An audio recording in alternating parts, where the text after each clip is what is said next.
Welcome to juris crack के CPC lecture series में आपका वार्म वेलकम है। आज का हमारा टॉपिक है पिक्यूनरी ज्यूरिसडिक्शन अंडर सेक्शन 15 और सेक्शन 6। तो पिक्यूनरी ज्यूरिसडिक्शन कहाँ पे दिया हुआ है सीपीसी में? सेक्शन 15 में दिया हुआ है और सेक्शन 6 में दिया हुआ है। तो जब भी हमें ज्यूरिसडिक्शन पढ़ना होता है सेक्शन 15 को, तो रीड विद सेक्शन 6 करना चाहिए। तो आखिर पिक्यूनरी ज्यूरिसडिक्शन होता क्या है? आप फोटो से, इमेज से समझ गए होंगे कि इसका मतलब होता है बेसिकली मॉनेटरी। पैसे, जहाँ पैसे की बात होगी उसी को हम पेक्यूनरी कहेंगे और उसी के रिलेटेड को हम पेक्यूनरी जुरिस्डिक्शन कहेंगे। The division of court on the basis of the monetary value of suit. किसी कोर्ट का डिवीजन क्या है कि कोर्ट तो हमारे हायरार्की में शुरू से लेकर नीचे तक है। मतलब शुरुआत में आप देखिए तो सिविल जज, जूनियर डिवीजन, सिविल जज, senior division, then the district जज, हाई कोर्ट, सुप्रीम कोर्ट। तो उनका डिवीजन किस बेसिस पे किया गया पेक्यूनरी में?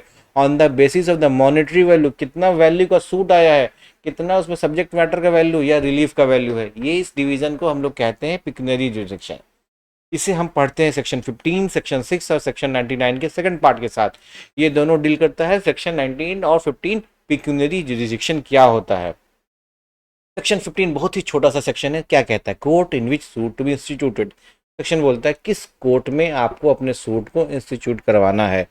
जवाब दिया जाता है इसी सेक्शन में, every suit shall be instituted in the court of lowest grade competent to try it. आपको जब भी अपने सूट को डालना होगा, अपने प्लेंट को आप कहाँ दिया जाए, प्रेजेंट किया जाए, किस कोर्ट में, अगर आपके मन में ये क्वेश्चन आ रहा है तो आपको सेक्शन 15 में जाके इसकी मदद ले सकते हैं। इसके जवाब को ढूंढने की में मदद लिया जा सकता है। अगर आपको प्लेंट सीधा सीधा सेक्शन 15 ये कह रहा है कि जब भी आपको अपने सूट को फाइल करना है, अपने सूट को इंस्टीट्यूट करना है, तो आपको उस हिराकी में, उस लिस्ट में सबसे निचले पैदान पे जो कोर्ट है वहां जाके उसे फाइल करना चाहिए। सबसे निचले पैदान पे, लेकिन वो कॉम्पिटेंट हो। देखिए, without competency there is nothing, you all know. हमने अपने पूरे सीपीसी लेक्चर में कह रहे हैं कि अगर किसी के पास जुरिस्डिक्शन नहीं है तो उसका कोई वैल्यू नहीं है, उसका कोई माई बाप नहीं है, उसका कोई उसका जजमेंट कोरम नॉन जुडाइस है, नॉन ईस्ट है। In the eyes of law there is no value of a judgement delivered by a non competent court. ये बात एकदम क्लियर है। तो सेक्शन 15 क्या जवाब दे रहा है? जब आप ये पूछते हैं कि हम किस कोर्ट में जाएं, तो सेक्शन 15 आपको जवाब देता है आप जाइए उस कोर्ट में जो कॉम्पिटेंट हो और लोएस्ट ग्रेड पे हो। और ये ग्रेड लोएस्ट किस मायने में होगा? ये नॉलेज में, इसमें, ये पैसे के मामले में, मॉनेटरी मामले में लोएस्ट ग्रेड पे हो, मॉनेटरी मामले में। तो the suit shall be instituted court of lowest grade competent to try it. शर्त है कि, पहला शर्त ये है कि वो कॉम्पिटेंट होना चाहिए और देन उसमें आपको लोएस्ट ढूंढना है, मतलब एलिजिबल्स में सबसे लोएस्ट कोड ढूंढना है। तो ये क्या? हाँ, तो समझिए सेक्शन 15 लेस्ड ऑफ द रूल, एक रूल दे रहा है सेक्शन 15। क्या रूल है? द पिटिशनर या प्लेंटिफ, सूट को कौन स्टार्ट करता है, या तो पिटिशनर या तो plaintiff, has to file in the case in the lowest court of competent jurisdiction. सबसे लोएस्ट कोर्ट में जाना है उसे, लेकिन वो कॉम्पिटेंट जुरिस्डिक्शन के साथ होना चाहिए। This is the rule of procedure. Civil procedure code में हम क्या पढ़ेंगे? Procedures mentioned in the code. However, if the suitor failed to follow this rule of procedure and filed the case in the higher court, the court has the discretion to either entertain the suit or return it or lowest court and that is competent to try. अब अगर वो आदमी, मान लीजिए एक court X है, then Y है, X और Y के बीच में लोएस्ट ग्रेड क्या है? X है, उसके बाद वाई आता है, लेकिन आप सीधे वाई में जाके केस को फाइल कर रहे हो हायर कोर्ट में, उसके हायर कोर्ट में। तो अब इस कोर्ट के पास डिस्क्रिएशन आता है, या तो ये आपके सूट को ट्रांसफर कर देगा एक्स में, या खुद से ही सूट को ट्राई करेगा। to the lowest court that is competent to write, the court has the discretion to return it under order 7 rule 10। ये डिस्क्रिएशन हमने पढ़ा है। ऑर्डर 7 में तीन चीज़ें होती हैं। एक रूल 1 में क्या प्लेंट होता है, या तो एक्सेप्ट कर लिया जाएगा सब कुछ रहा तो, या रूल 10 में उसे रिजेक्ट कर दिया जाएगा, उसे रिटर्न कर दिया जाएगा, और रूल 11 में तो उसे रिजेक्ट किया जाएगा। ये सारा टॉपिक पे हमने बहुत बेहतरीन ढंग से आप लोगों के साथ मिलकर डिस्कशन किया है, इसलिए इस पर ज़्यादा डिस्कशन नहीं करते हैं और ये समझते हैं एक्स तो नीचे था और वाई ऊपर था, तो वाई में अगर आपने फाइल कर दिया है तो वाई के पास दो रास्ते हैं। या तो वाई क्या करेगा, ऑर्डर 7 रूल 10 में आपके सूट को अपने निचले ग्रेड जो कि कंपिटेंट है एक्स के पास भेज देगा कोर्ट को ट्राई करने के लिए, अन्यथा वाई खुद से ही ट्राई करेगा।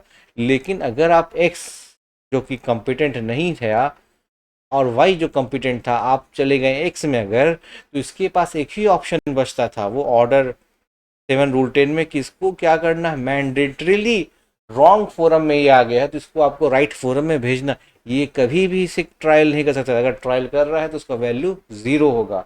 याद रखिएगा, अभी हम लोग इसको और समझेंगे। to under the to under the shall component of this section, to understand the shall component, sorry,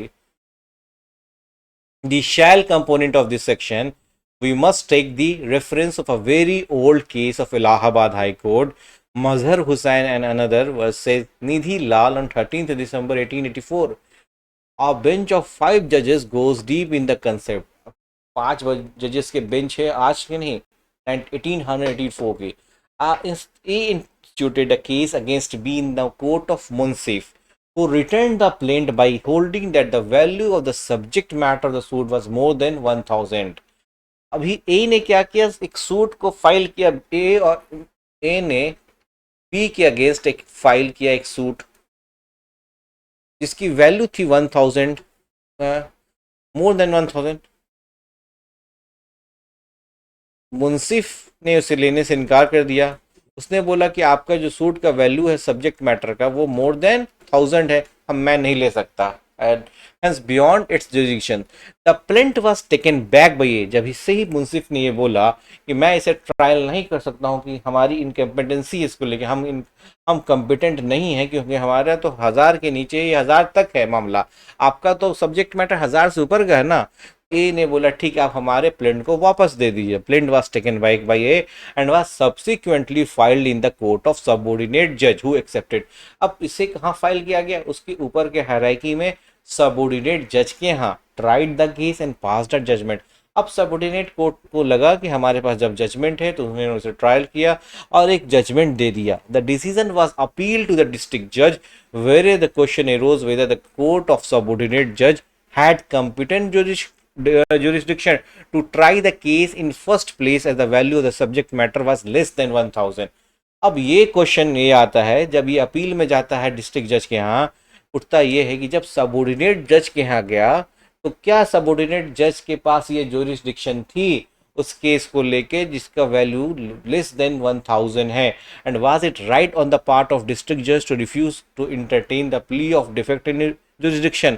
और क्या जुरिस्डिक्शन को, डिफेक्ट को जो डिस्ट्रिक्ट जज ने नहीं लिया था डिफेक्ट इन जुरिस्डिक्शन को, तो क्या वो डिस्ट्रिक्ट जज ने सही किया। तो ये दो क्वेश्चन उठ रहा था इलाहाबाद हाईकोर्ट में जब ये केस गया। ए ने बी पे केस किया, सब्जेक्ट मैटर पे उसे था कि क्या वैल्यू है। पहले मुंसिफ का जो वैल्यू, मुंसिफ का जो टोटल मामला था वो 1000 रुपए तक का था कि वो 1000 रुपए तक के पेक्यूनियरी मामले को ले सकता है। लेकिन मुंसिफ को क्या लगा कि ये जो सूट फाइल किया है मजहर हुसैन ने, ये फाइल जो इनका सब्जेक्ट मैटर का वैल्यूएशन है बियॉन्ड 1000 है, तो मैं इसके लिए कॉम्पिटेंट नहीं हूँ। तो जो भी प्लेंटिफ था उसने केस को वापस, अपने प्लेंट को वापस ले लिया और उसने सोचा कि इनके ऊपर जो सबऑर्डिनेट जज है उनके यहाँ जाया जाए। जब सबऑर्डिनेट जज के यहाँ गया तो वो देखा कि सूट जो है वो 1000 रुपए से कम का है, वैल्यूएशन कम का है, स्टिल उसने उसको ट्रायल किया और एक जजमेंट पास कर दिया। उसके बाद क्या होता है कि डिस्ट्रिक्ट जज की यहाँ अपील लगाई जाती है कि जो सबऑर्डिनेट जज है उनके पास इस चीज़ की कॉम्पिटेंसी नहीं थी, ये मुंसिफ के पास थी 1000 रुपए से कम वाली केस के। अब इलाहाबाद हाई कोर्ट ने बोला ऐसा नहीं होता है, 1000 रुपए से कम का केस तो मुंसिफ देख रहा था, मुंसिफ के कोर्ट देख रहा था, और सबऑर्डिनेट जज क्या देख रहे थे, सबऑर्डिनेट जज साहब 1000 से ऊपर का, स्टिल उनके पास क्या है, उनके पास 1000 रुपए से कम का केस देखने का भी ऑथोरिटी पावर जुरिस्डिक्शन है। हाँ, मुंसिफ के पास भले 1000 से ऊपर का नहीं है, लेकिन सबऑर्डिनेट जज के पास 1000 से बिलो और 1000 से ऊपर जहां तक जाता है मामला वहां तक का उनके पास जुरिस्डिक्शन है। एक रूल ऑफ प्रोसीजर है कि आप सबसे लोएस्ट ग्रेड पे कीजिए, लेकिन अगर किसी ने इंटरटेन कर लिया तो उसमें लैक ऑफ जुरिस्डिक्शन नहीं होगा। अभी मुंसिफ के पास क्या था, अप टू 1000 रुपीज की जुरिस्डिक्शन थी। अभी सबऑर्डिनेट जज के पास बियॉन्ड 1000 और डिस्ट्रिक्ट जज के पास किसी भी अमाउंट का। अब इनके पास जैसे केस गया तो ये जो जज साहब से सबऑर्डिनेट जज साहब, इनके पास बियॉन्ड 1000 का केस जाना चाहिए, लेकिन मजहर हुसैन वर्सेस निधि लाल के केस में प्लेंटिफ ने केस यहाँ पे फाइल कर दिया, भले उसका सब्जेक्ट मैटर था बिलो, उसका जो सूट का वैल्यूएशन था वो बिलो कितना था, 1000 था। स्टिल उसको ट्राई कौन किया, ट्रायल उसका सबऑर्डिनेट जज। अभी जब भाई डिफेंडेंट डिफेंडेंट होता वो बोला कि भाई इसमें तो ऑब्जेक्शन लगना चाहिए, इनके पास तो कॉम्पिटेंसी नहीं, तो इलाहाबाद हाई कोर्ट ने बोला नहीं, इनके पास कॉम्पिटेंसी दोनों है, लेकिन मुंसिफ के पास एक ही तरह का है। Shall be instituted in the court of lowest grade. It was held that to send to plaintiff back at this stage of the proceeding to the Munsif court would surely be most inequitable, and the district judge was not erroneous in refusing to entertain the plea. Same बात, district जज ने plea of जुरिडिक्शनल claim, जो competent jurisdiction का plane को इसलिए नहीं लिया क्योंकि दोनों कोर्ट, मतलब सबऑर्डिनेट जज का जो कोर्ट था वो बियॉन्ड और बिलो द 1000 रुपीज के लिए क्या था, कॉम्पिटेंट था। The interpretation of the word shall in section 15 was illustrated in the case where the court held that the word shall is imperative on the suitor in use in order to protect the court. ये किसके लिए शैल है कि शैल, यहाँ पे जो शैल है कि सूट शैल बी इंस्टीट्यूटेड, ये किसके लिए है, सूटर के लिए। सूटर कौन होता है, प्लेंटिफ। इससे कोर्ट को प्रोटेक्शन मिलता है, कोर्ट पे ओवरबर्डन नहीं होता है। This is a rule of procedure that has to be followed while filing a suit in the lowest court, not because of the higher court is incompetent. ऐसी बात नहीं कि हायर सुप्रीम कोर्ट 10,000 का case नहीं सुन सकता या 1.5 लाख का case, वो इनकम्पिटेंट नहीं है to try it, but because it will lead to a more systematized and a clear demarcation of the courts on the basis of their pecuniary jurisdiction. अब सभी केस को लेकर हम सुप्रीम कोर्ट और high court चले जाएंगे तो civil जज जूनियर डिवीजन और सिविल जज सीनियर डिवीजन करेंगे क्या। एक सिस्टम बना हुआ है ना, उनको फॉलो करना कि यहाँ से यहाँ तक का वैल्यू सिविल जज जूनियर डिवीजन साहब देखेंगे, यहाँ से यहाँ तक का जो वैल्यूएशन का पिक्यूनरी है इसे सिविल जज सीनियर डिवीजन देखेंगे, इसे डिस्ट्रिक्ट जज देखेंगे, इसे हाई कोर्ट देखेंगे, सुप्रीम कोर्ट। और सबको हम लेके कहाँ चल जा रहे हैं, सुप्रीम कोर्ट या हाई कोर्ट। तो क्या होगा, एक एनार्की, एक चैटिक कंडीशन बॉन्ड हो जाएगा। इसी चीज से बचने के लिए एक सिस्टम बनाया गया है कि पिक्यूनरी डिवीजन पे जैसे जैसे जाए सबसे लोएस्ट ग्रेड को आप चुने। This is a binding rule on the suitor, and if he files a suit in a higher grade court, it will be a mere irregularity of procedure and not invalidity of the suit. याद रखिएगा, यहाँ पे किसी तरह का जुरिडिक्शनल lack of jurisdiction नहीं है, तो ये इरेगुलरिटी है ना कि इनवैलिडिटी है। याद, दोनों में बहुत आसमान और जमीन का फर्क है।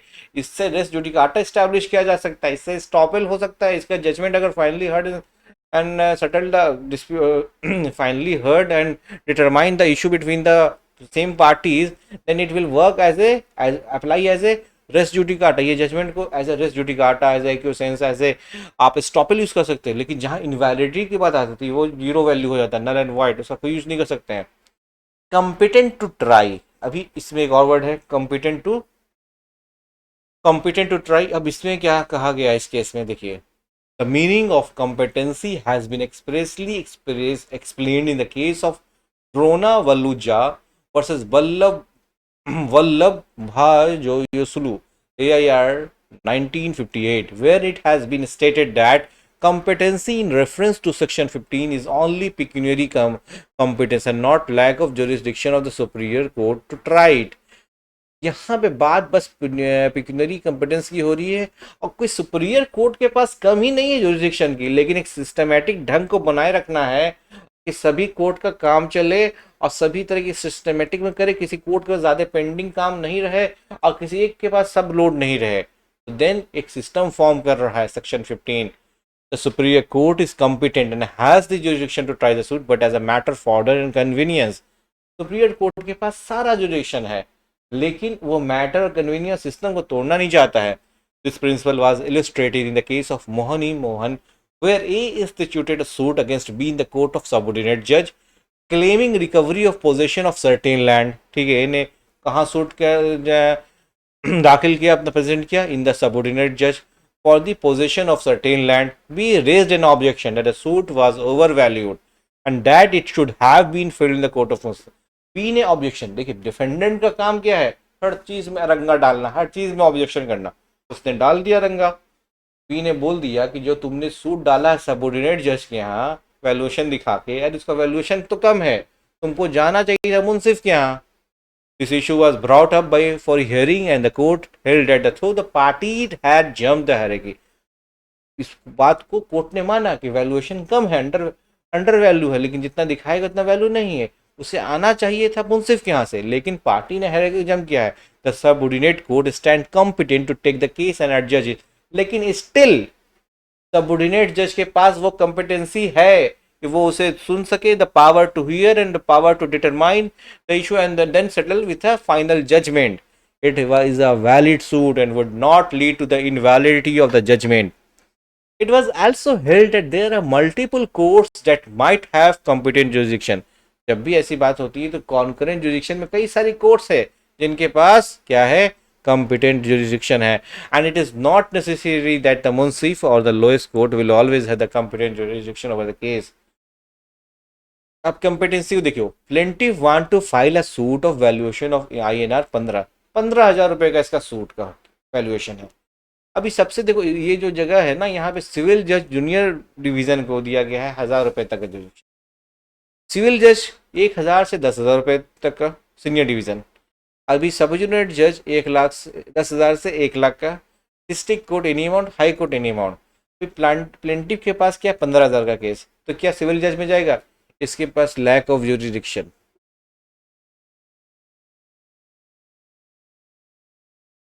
है ना। अगर यहाँ चला गया तो इसका पूरा का पूरा सूट ही जीरो हो गया, वैल्यू जजमेंट हो भी गया तो कोई वैल्यू होगा। अभी 15,000 का केस, ये भी नहीं, ये भी नहीं, 10,000 से ले एक के डिस्ट्रिक्ट कोर्ट, यस यहाँ भी है। अब इन तीनों के पास, कोर्ट्स के पास, सबऑर्डिनेट जज के पास भी, डिस्ट्रिक्ट कोर्ट के पास भी और हाई कोर्ट के पास, ये तीनों क्या है, कॉम्पिटेंट है, कॉम्पिटेंट जुरिस्डिक्शन है। अब लेकिन एज पर सेक्शन 15 हमें कोशिश करनी चाहिए कि इस कोर्ट में हम जाएं, है ना, ये लोएस्ट ग्रेड है। कॉम्पिटेंट तो तीनों है, इसमें सबसे लोएस्ट कौन दिख रहा है, सबऑर्डिनेट जज। हाँ, अगर डिस्ट्रिक्ट कोर्ट के पास ये केस आएगा, इसके पास दो ऑप्शन आता है, एक या तो ऑर्डर 7 रूल 10 में क्या करेगा, रिटर्न कर देगा किसको, सबऑर्डिनेट जज को, या खुद से ट्रायल कर लेगा। सेम चीज हाई कोर्ट के पास भी आएगा, समझ गए होंगे आप। By the virtue of section 15 CPC, the procedure is clear that among the competent courts where the plaintiff filed the case, every suit shall be instituted in the court of the lowest grade competent to try it। Beneficial provision, the object underlying the provision of section 15 is twofold। Firstly, to see the court of higher grade shall not be overburdened। सारे course high court में ले जाओ आप, सारे case को आप district जज के यहाँ ले जाओ, कोर्ट क्या हो जाएगा, overburden with suit. And secondly to ensure convenience to the party who are the part of such suit, दूसरा कन्वीनियंस है। Since the provision aim to protect the higher courts from getting overcrowded and thus the discretion lies with the court whether to entertain or return the suit। हम लोग बार बार ये discuss करते हैं, अगर आपने competent jurisdiction के lowest grade को नहीं चुना और आपने हायर फोरम में जाके फाइल कर दिया केस, उसके पास दो ऑप्शन आ जाता है। पहला ऑप्शन ये आता है कि ऑर्डर 7 रूल 10 में वो तो केस को वापस कर दे, वो अपने आपके सूट को वापस कर दे कॉम्पिटेंट जुरिडिक्शन के लिए, राइट फोरम के लिए, या तो फिर वो खुद ट्रायल कर ले क्योंकि उसके पास कॉम्पिटेंसी है। The proviso is for the benefit of the court and it is not bound to take advantage of it। If it wishes to retain the suit in the court, it may do so। If it is not bound to refuse to entertain, if it does not wish to try the suit, it may refuse to entertain it and can thus return it under order 7 rule 10। Simple सी बात जो हमने बोला उसी को समझाया गया है। The case of Bhuvneshwari Kure versus Raghuvansh Mani Prasad Nardayan laid down an important principle with respect to the rule regarding return of plaint by holding that the provision of order 7 rule 10 were not imperative, it was a matter of discretion of higher court। देखो जहां पे lack of jurisdiction होगा, और आप उस court के पास जा रहे हो जिसके पास लैक ऑफ जुरिस्डिक्शन, उस कोर्ट के पास जा रहे हो, वहां पे ऑर्डर 7 रूल 10 मैंडेटरी है कि आपको ये कोर्ट बोले कि आप राइट फोरम में जाइए। लेकिन जिस कोर्ट के अगर आपने सेक्शन 15 को छोड़ दिया, 3 कॉम्पिटेंट कोर्ट थे लेकिन लोएस्ट की जगह पे सेकंड लोएस्ट पे डाल दिया आपने, तब कोर्ट का डिस्क्रिएशन है, वो चाहे तो ऑर्डर 7 रूल 10 में आपके तो आपके प्लेंट को वापस कर दे या फिर वो अपना ट्रायल कर ले। Therefore, the parties' contention that it was the duty of the higher court to return the plaint for being presented before a competent court was negated and considered invalid. ये डिपेंड करता है किस पे, court पे। Consequence of not following the procedure of section 15, there are two return of plaint हमने ये पढ़ा order 7 rule 10 में, या irregular institution of suit under section 99. According to above illustration, the first consequence of not following is the procedure stated under section 50 is called the irregular institution of the suit. This provision gives the higher court the discretion to adjust the suit irrespective. The court can but is not bound to return the suit in the lowest competent order. Order 7 rule 10 gives the discretion to return the. यहाँ पे court के पास ये बचता है। अब देखिए, the pecuniary jurisdiction of the court is determined on the basis of value the relief claim by the plaintiff. इस पे ये कहा था Tara Devi versus Thakur Radha Krishna Maharaj AIR 97 supreme court. Ordinarily value place by the plaintiff on his suit, जो plaintiff है वही plaint बनाएगा, उसमें वैल्यूएशन होगा सब्जेक्ट मैटर का, उसी हिसाब से कोर्ट फी दिया जाएगा। ये 4 चीज इंपॉर्टेंट भी था, आपने देखा भी था ऑर्डर 7 रूल 10 रूल 1 में। Prima facie determines jurisdiction and the court shall not examine the correctness of the valuation. अभी कोर्ट को वैल्यूएशन नहीं चेक करना है, but plaintiff have not been on the liberty at put any arbitrary value to this suit. अभी वो 1 करोड़ का suit है valuation उसका, अब वो बोल रहा है कि 10,000 रुपए का, आर्बिट्री वैल्यू नहीं, या 10,000 को 1 करोड़ बोले, ये भी नहीं चलेगा। He cannot undervalue or overvalue the suit and the court can intervene to determine the appropriate forum. Abdul Hamid versus Abdul Wajid AIR 1988। इस तरह से हमने सेक्शन 15 और सेक्शन 6 का रिलेशनशिप को देखा और सबसे इंपॉर्टेंट पिक्यूनियरी जुरिडिक्शन को देख लिया। इससे ज़्यादा कुछ पिक्यूनियरी जुरिडिक्शन में आपको CPC में आ ही नहीं सकता है, कोई सवाल ही नहीं उठता। अगर आपने इस लेक्चर को सीरीज को समझ लिया, इसके नोट्स को juriscrack.com पे एक्सेस कर लिया है, यू विल फाइंड एवरीथिंग। आप सारे बेयर एक्ट्स को juriscrack के वेबसाइट पे देख सकते हो और इसके सारे नोट्स को आप एक्सेस भी वहां से कर सकते हो। Thank you.